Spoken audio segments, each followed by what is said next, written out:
It's another week. It's another festival that we missed. More money is gone from concerts. Here's your breakdown of everything that is going on in metalcore, baddie core, whatever core, from rock to alternative. Let's talk about it. Hello, it's me, ASOS. Welcome back to Breakdowns and Bows. Thank you to everybody that watches. Please make sure that you guys are liked, shared, subscribed. You guys are sharing it with friends, whatever. You guys are following all my social medias because I try to keep updated with everything that's going on. But we're just gonna dive straight into like all the drama and all the tea and everything that's going on. It's just another week of Kim Blackful Bride's Calm Down, because I feel like ever since it's been like a few weeks before their release, they've just been like pumping everything out, and it's kind of been really confusing for me personally. I don't know how y'all feel about what Black Veil Brides is doing, but like for me personally, it's just been really confusing because it was like, here is a new song, and it was coming out through what WrestleMania, and I thought that we were gonna get that song, but then they were like, "No, we're not gonna release that song until the album comes out, but we're gonna give you this song." And then it was just like on their YouTube, they were already allowing spillage to come out about different songs that were going to be on the album and that we could set for premieres for them. And then they were telling us about all these collabs that they were doing. And then they were like releasing new music videos. Now they released a new music video with Andy's wife, who goes by the name of Lilith, but that's not her actual name, that's just her stage name. And you see how I'm out of breath, and you see how you're trying to follow along and you can't.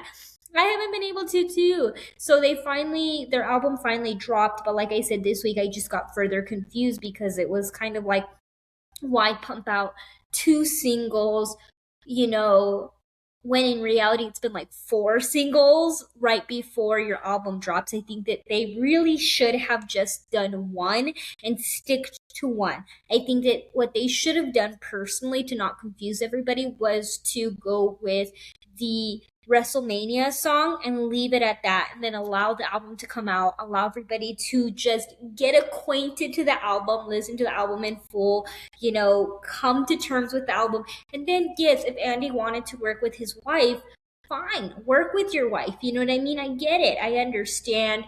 Do what you want to do. Maybe it should have been done a little bit afterwards, and that's just me personally. Because yeah, it's just really confusing. The album's out now. I haven't listened to it yet, but if you guys have, I want to know if you guys have been confused, if you guys love it, what's your favorite song off the album. Before they confused me, before they did everything, and before, it kind of got lacklustered, I was really hoping that this album would have been a contender for Album of the Year. Now, I'm not too sure, and again, I'm not trying to be mean or anything like that. I'm just not too sure where I stand at this current moment about this being Album of the Year contender.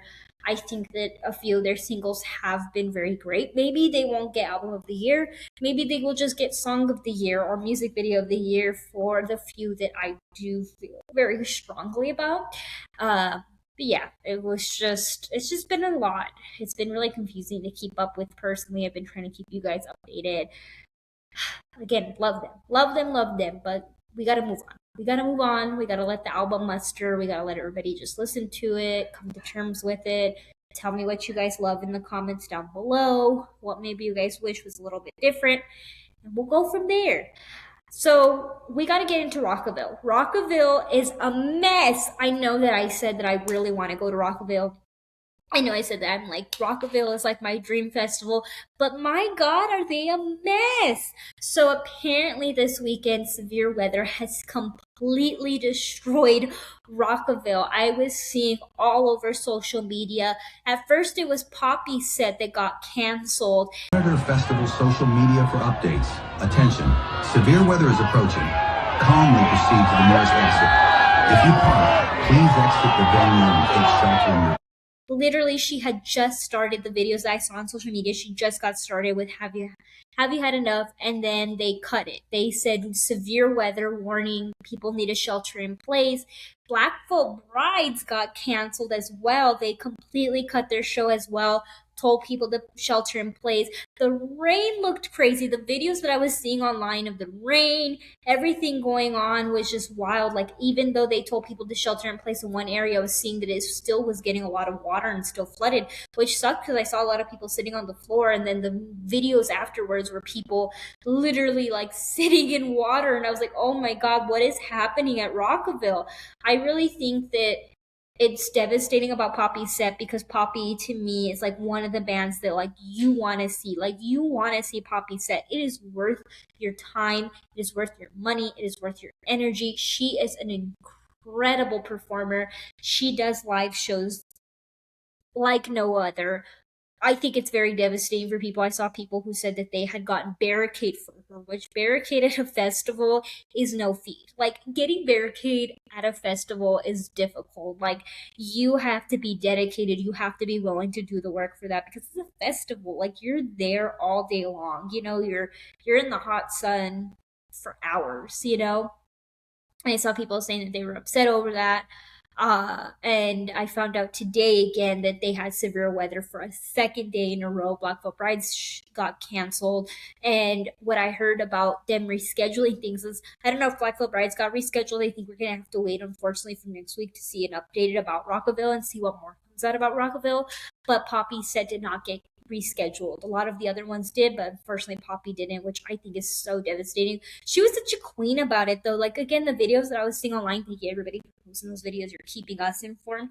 Poppy seems so genuine about it. She was smiling, she was waving, she was laughing about it. She was keeping a good spirit about it, but I know deep down she probably was devastated, because I feel like this was really her moment. Like, I feel like last year she did Rockville, it was like, all right, we all see Poppy, but I feel like through this point she's just been like top tier. So yeah, very devastating about that. But there's more drama for Rockville besides the weather. Like, the weather is one thing, but there's more. So what else is going on with Rockville was that Holding Absence had some visa problems preventing them from making it to Rockville, which visas have been a long process and it's very much a nightmare. And Holding Absence has had this problem in the past as well. This is the second time I've personally seen it happen. And I feel for them. And I'm sure that, fans are disappointed, because it's like they're so good. They're so worth seeing live.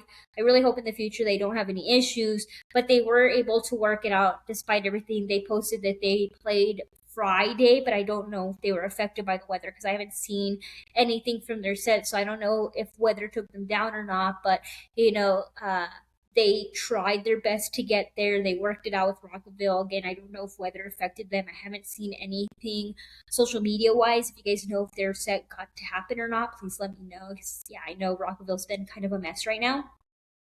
But other Holding Absence news is they're teasing new music. They posted "If I Don't Learn to Love My Own," and Sumerian Records said that they're ready. So I'm pretty sure there's new music coming out from Holding Absence. So if you didn't get to see their Rockville shows, just know that they're coming out with new music. So it's on the horizon, okay?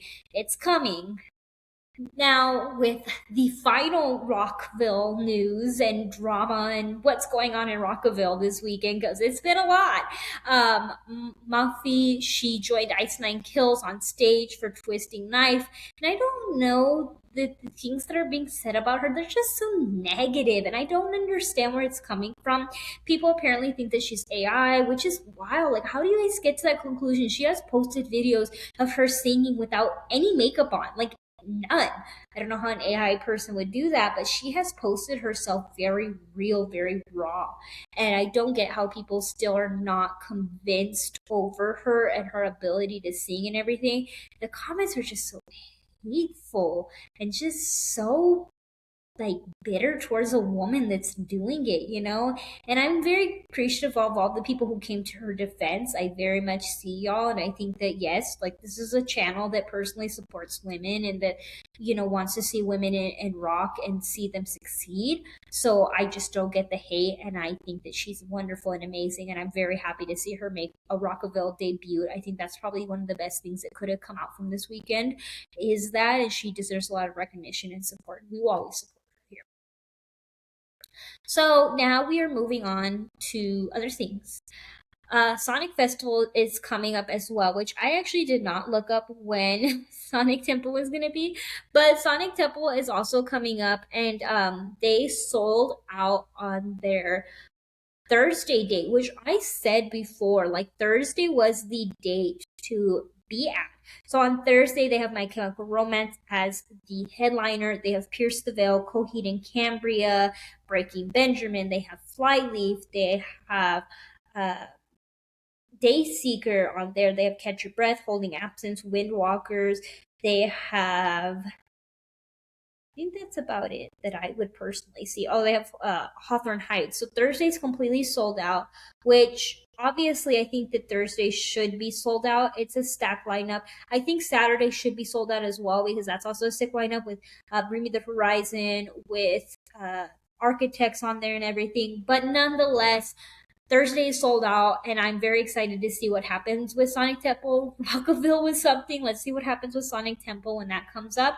And I think congratulations to Thursday being sold out. Let's hope for Saturday as well. So those are the two best dates with these stacked lineups on them. Now, there's a new festival that just dropped for Chords in Pittsburgh, Pennsylvania. It's going to be September 25th and 26th. Friday is Stacked, Knocked Loose, Underoath, We Came as Romans, Thousand Below. Saturday has Pierce the Veil. Now, moving on to other tours that got announced. Until I Wake is going on tour with Deadlands and Pink Noise. And again, support the girls. Support the girls. I think Deadlands is such a good band. I think that they should get more recognition. So I love seeing this for them. It's a US tour, but it's a small one. There's no Texas dates. There's very few dates. I don't get this tour. I wish it was more of a bigger tour for them. I don't understand what's going on. But nonetheless, if you guys are in the areas that do have the smaller dates on them, please do buy some tickets and everything.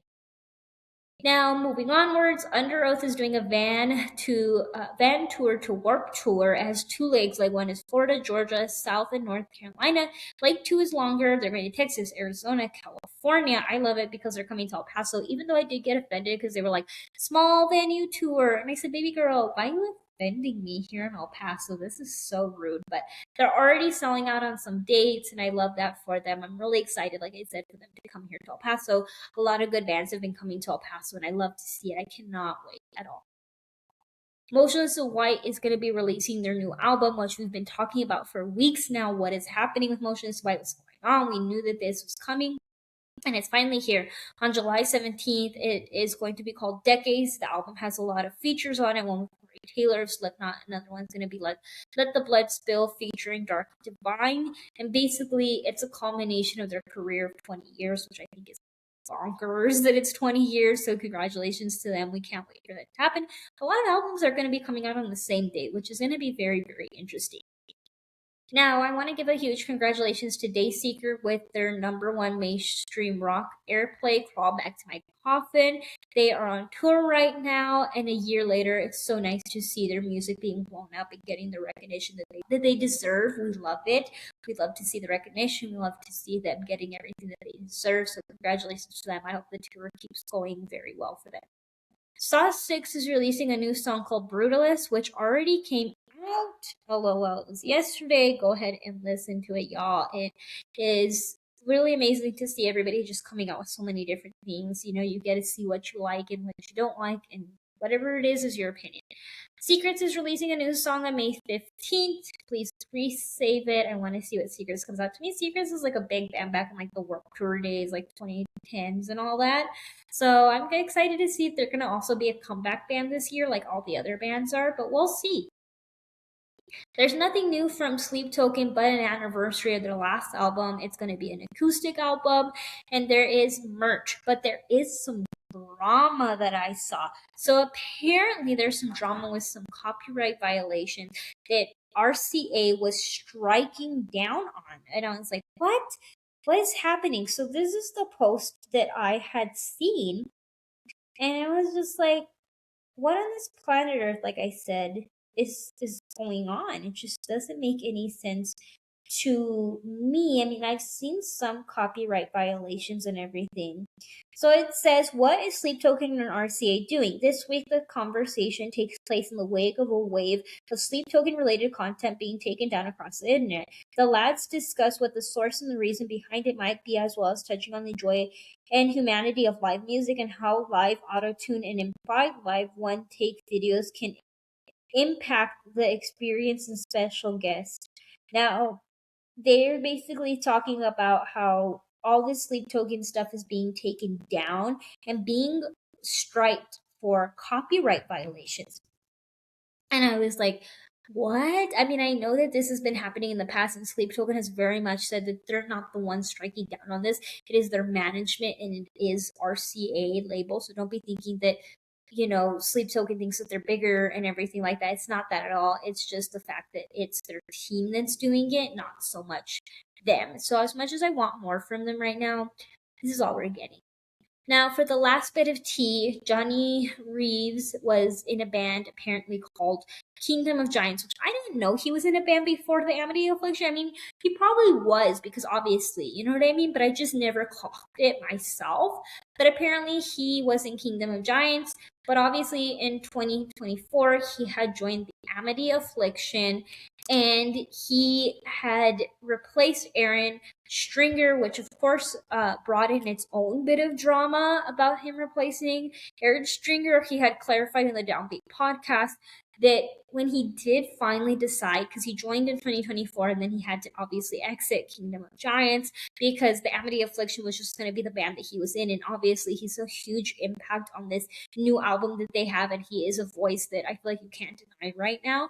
And I also watched the Downbeat podcast, and I'll get into that more. But basically what he had said was that, his exit from the band was not smooth. There is no beef, but the band was very devastated over it. But it's, again, like I said, I was going to bring it back up. He got a very sick opportunity. Like the Amity Affliction was like, hey, we want you to join us. We want you to be the clean vocalist here. And he has admitted on that podcast as well that like playing bass is not hard for him, but doing the clean vocals is very challenging for him to do and everything. So that's just been more of what he's been working towards. And I think that it's more notoriety to be in a band like Amity Affliction than anything else. So I think it was a smart choice for him personally. I think it was the best thing for him to do. Again, my personal opinion was that the Amity Affliction was the right move. So this was all of your breakdowns, all of your dramas, everything that was happening this week. I hope you guys have a good one. We'll see what happens. Next week, we'll see what happens with Temple. We'll see if anything comes out more about Rockville. Let me know down below if you guys went to Rockville, what your experience was, if you guys are going to go to Sonic Temple, if you're excited about Sonic Temple, if you guys listen to Black Brides and you like the album, let me know what you like about it. Let me know what your thoughts are. Let me know your opinions. Like, share, subscribe. Please, please comment down below. Follow me on my social medias. I hope you guys have a very great day. Goodbye.